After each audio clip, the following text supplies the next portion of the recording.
Here we have Madison County's most important type of historic barn, the livestock barn. This barn was originally built in the Chilton-Laurel Valley in Madison County. It's known locally as the Floyd Wallin barn, named for the last farmer who used it. The Tweed family descendants think Joe Tweed built it around 1895. He also built two similar barns that are also still standing. The last owners, Genevieve and Larry Berta, generously donated the barn to the Appalachian Barn Alliance.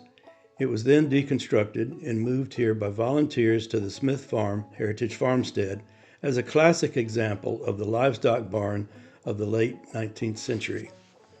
Standing in front of the barn and looking left toward the ground level, you see some of the large weathered logs. These trees were felled more than 100 years ago, and they were likely more than 100 years old when they were cut. That means they were sprouting as seedlings in the late 1700s, perhaps when George Washington was planting cherry trees. These logs formed 4 large cribs that serve as the livestock stalls. These stalls are where the livestock are kept safe, fed, and rested when not working or grazing out in the fields. Some larger barns might have 6 stalls, and smaller ones only 2 stalls. The types of livestock included horses, mules, goats, a milk cow, and when needed, a stall where a newborn animal can be kept safe with its mother. The animal stalls were built of logs that were harvested from the land where the barn was first built.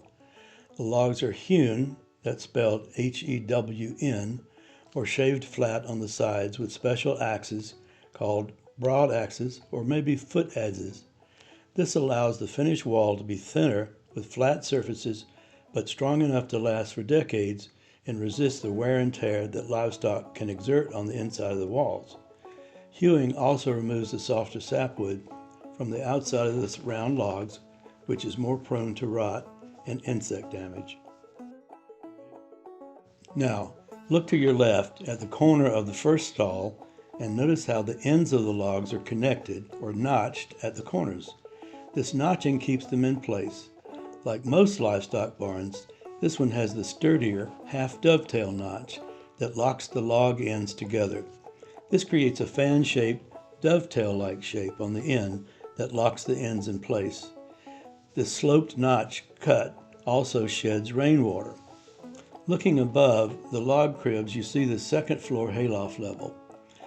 This is where a season's worth of hay could be stored, sometimes reaching the underside of the roof.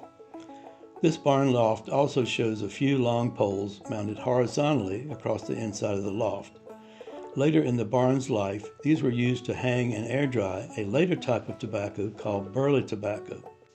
Notice the narrow angled strips of wood lattice on the exterior walls.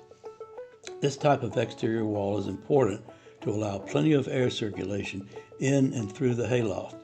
This keeps both the hay and tobacco dry and well seasoned. Now, let's step into the hallway that runs through the center of the ground floor level.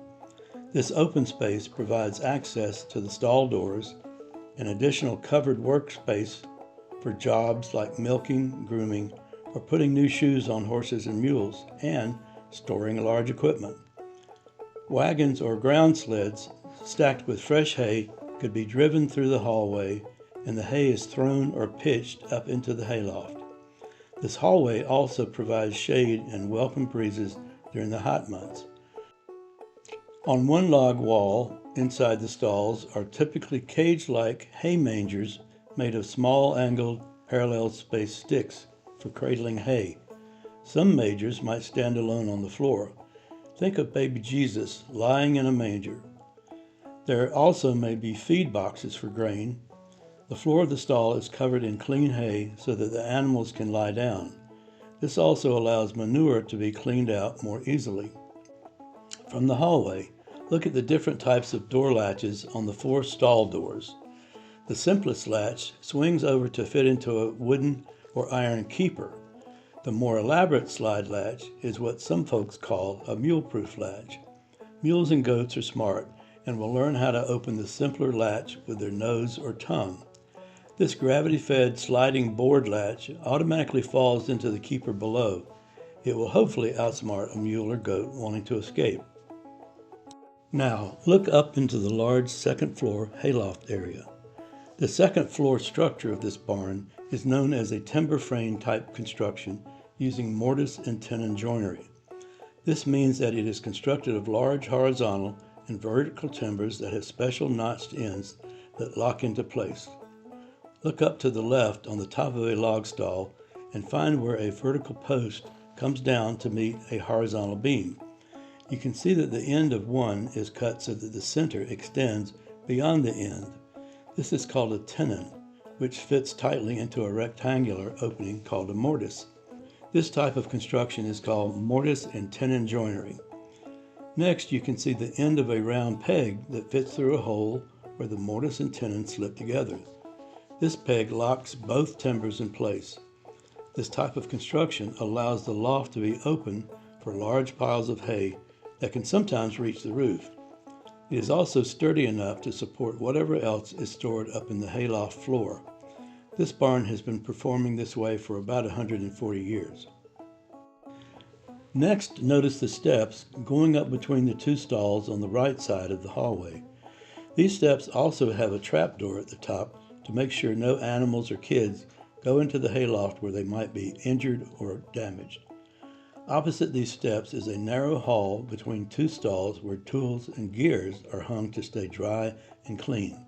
The gears are leather straps and collars that are used to strap the horses or mules to a plow or wagon, or any of the other horse-drawn implements used on the farm. Feel free to wander around this barn to notice any other details, and now hopefully you will have a better sense of just how this livestock barn, and many like it, serve the farm. This will also help you understand why the barn is often called the heart of the farm.